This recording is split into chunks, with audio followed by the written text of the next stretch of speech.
aplikatif itu juga bisa dikatakan betul. Tapi menurut nih pengetahuan Bapak, berdasarkan pengetahuan Bapak, manfaat kan ada manfaat teoritis, maka ada manfaat ini aplikatif kurang tepat menurut Bapak kata aplikatifnya. Tapi walaupun juga betul, tapi kurang tepat penulisannya. Maka aplikatif itu diganti dengan teori manfaat praktis. Kan satu manfaat teoritis, yang keduanya adalah manfaat praktis. Itu biasanya yang Bapak temukan di karya tulis atau hasil penelitian biasanya. Ada manfaat teoritis, ada manfaat praktis. Kemudian di halaman 4 bisa dibuka di bab 2, halaman 4 di paragraf yang terakhir, halaman 4 paragraf yang paling bawah. Di sini di paragraf ini kalimatnya terputus nih.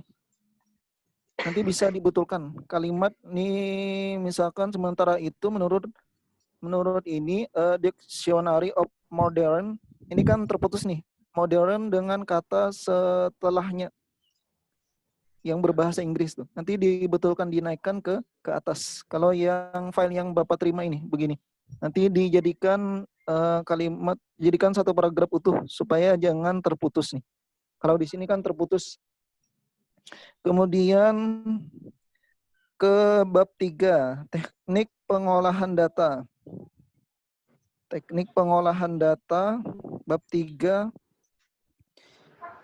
Kalau yang Bapak baca, berdasarkan ini, apa yang tertulis di sini, tidak ada penjelasan tentang pengolahan datanya. Yang ada hanya menjelaskan tentang metode penelitian kualitatif sama metode penelitian kuantitatif. Kualitatif dapat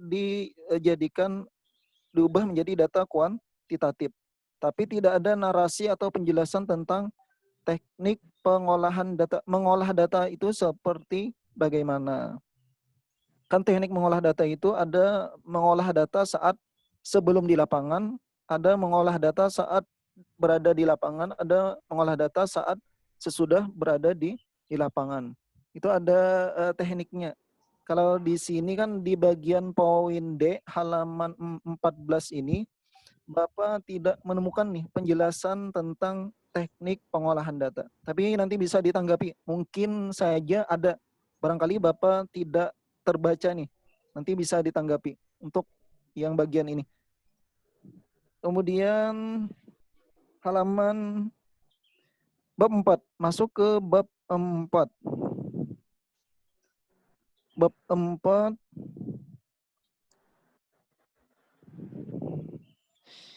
Bab 4 di bagian bawah, paragraf di bawah. Coba dilihat di paragraf di bawah.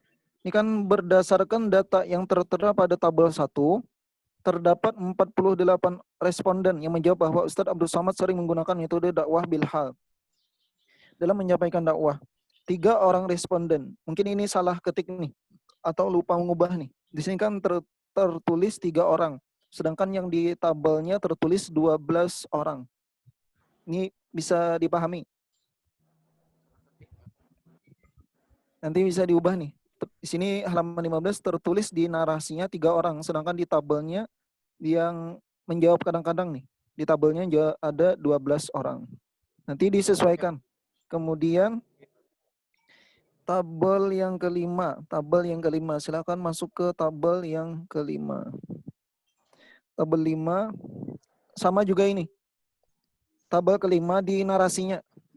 Hasil dari tabel 5 menjelaskan bahwa terdapat 50 orang responden dalam kurung 54%. Persennya ini salah. Belum disesuaikan dengan yang ada di tabel. Di tabel itu kan 90% itu sama dengan 54 orang. Tapi di sini 54 orang sama dengan 54% di narasinya. Nanti disesuaikan. Kemudian masuk ke bagian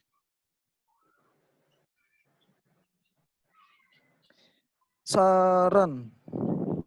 Masuk ke bagian saran dulu.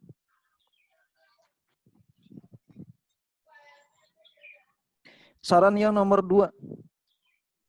Disarankan kepada responden, khususnya generasi Z, agar dapat menyukai dan menerima setiap metode dakwah Ustadz Abdus Somad. Ini sarannya menurut Bapak perlu diperbaiki nih. Disarankan kepada responden, khususnya generasi Z, agar menyukai dan menerima setiap metode dakwah Ustadz Abdus Somad. Coba berikan saran yang lebih pas, yang diperuntukkan untuk generasi Z. Misalkan disarankan kepada generasi Z, Contoh itu ya. kalau untuk mencontoh, kalau ini kan seolah-olah generasi Z itu tidak menerima, tidak menyukai terhadap metode yang disampaikan oleh Ustadz Abdus Somad. Kemudian lampiran.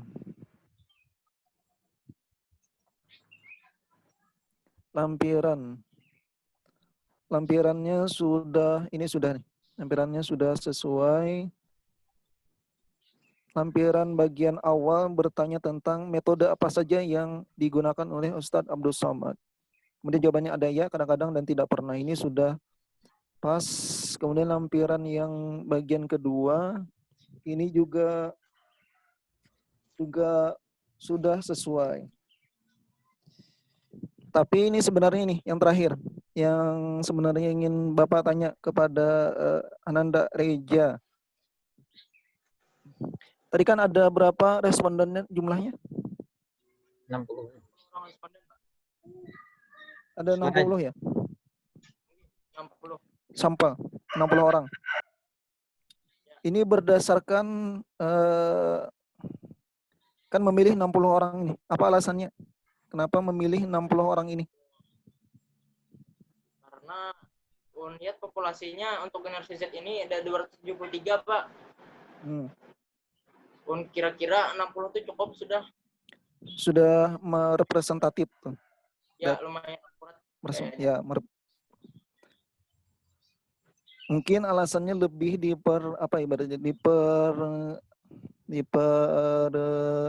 dibenarkan lagi nih. Misalkan nih, kenapa memilih 60 responden tersebut? Kenapa tidak ditambah atau tidak dikurangi? Karena misal nih, karena 60 responden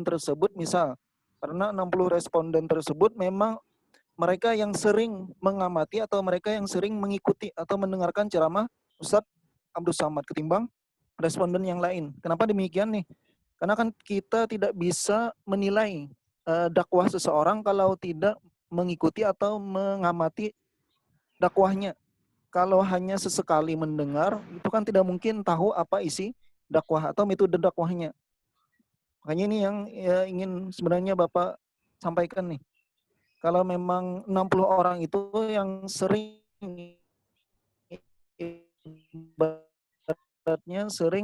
mendengarkan dakwah Ustadz Abdus Somad, maka dimungkinkan kan mereka tahu isi metode dakwah yang beliau sampaikan. Mungkin ini saja yang dapat ulun sampaikan, yang dapat Bapak sampaikan. Ulun kembalikan kepada moderator. Terima kasih atas waktunya. Terima kasih Pak Haji Fahri. Ini Pak Imam kada kau masuk lagi nah.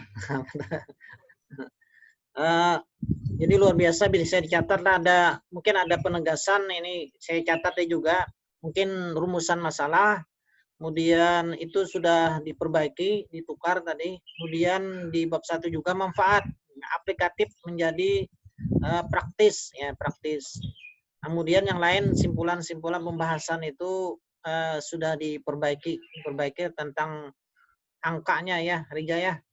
Angkanya, jadi hati-hati menempatkan angka yang ada di mana di hasil penelitian ya, teman-teman. Jadi harus distatistikkan di uraiannya. Kemudian berikutnya di saran juga. Saran tadi jadi jangan dapat menyukai tapi mencontoh ya, bahasanya mencontoh metode dakwah Ustadz Somad ya. Selamat datang Pak Imam lagi ya.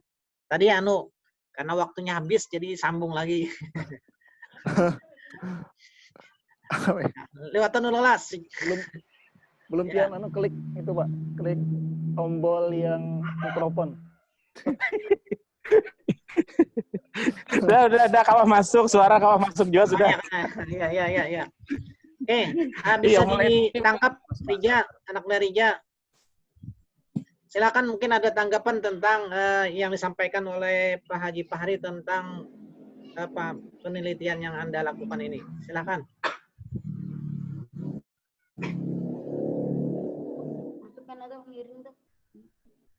Ada, Rija? Ada yang sampaikan?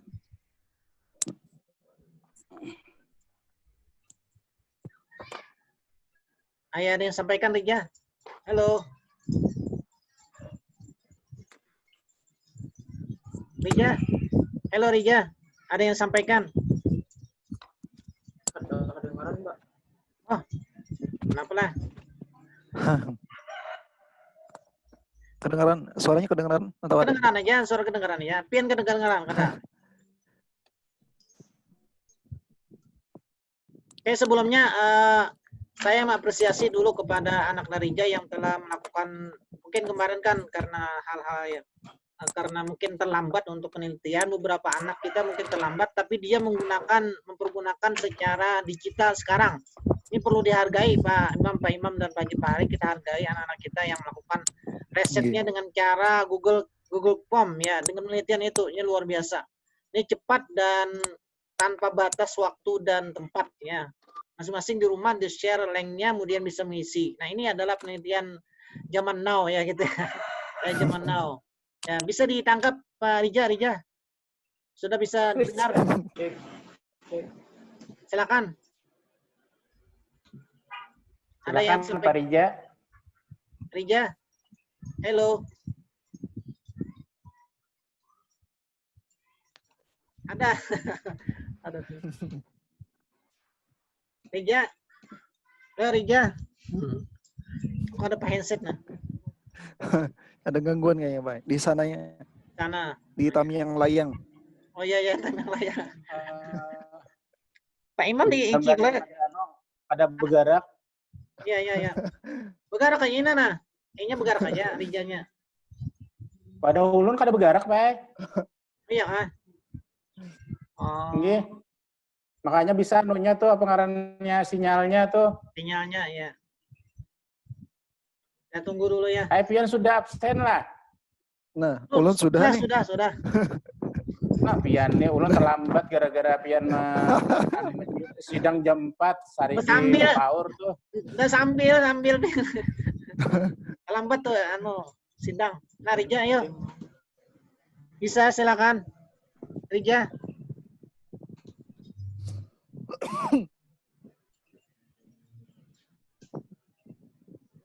Halo.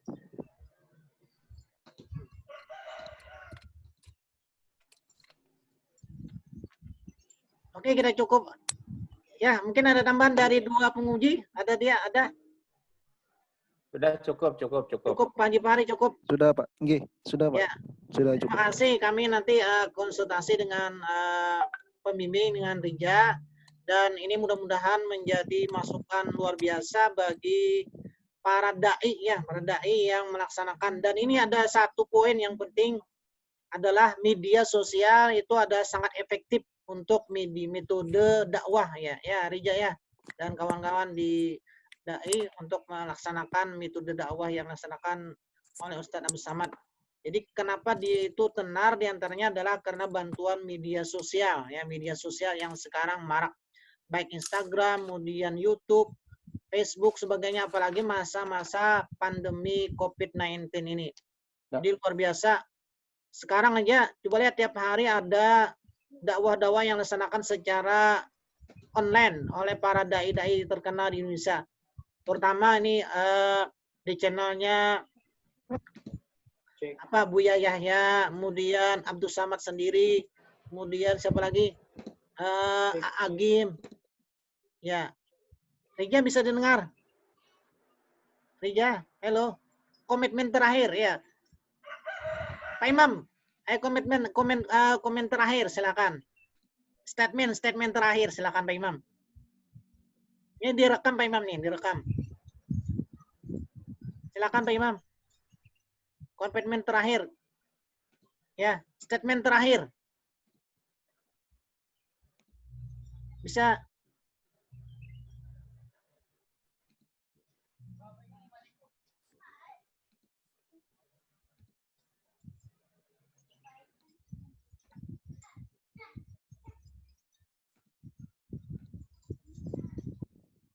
Haji Fahri, silakan. Statement terakhir.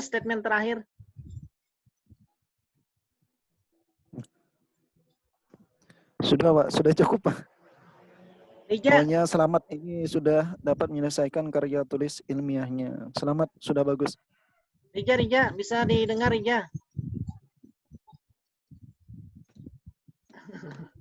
Oke, gangguan ini. Oke, kalau tidak ada lagi, alhamdulillah mungkin bisa kami mencatat dan Rija anaknya juga mencatat apa-apa yang disarankan, dan kami ucapkan terima kasih kepada penguji, kepada Anakda yang telah memberikan menyampaikan hasil metode hasil penelitiannya yang luar biasa ini.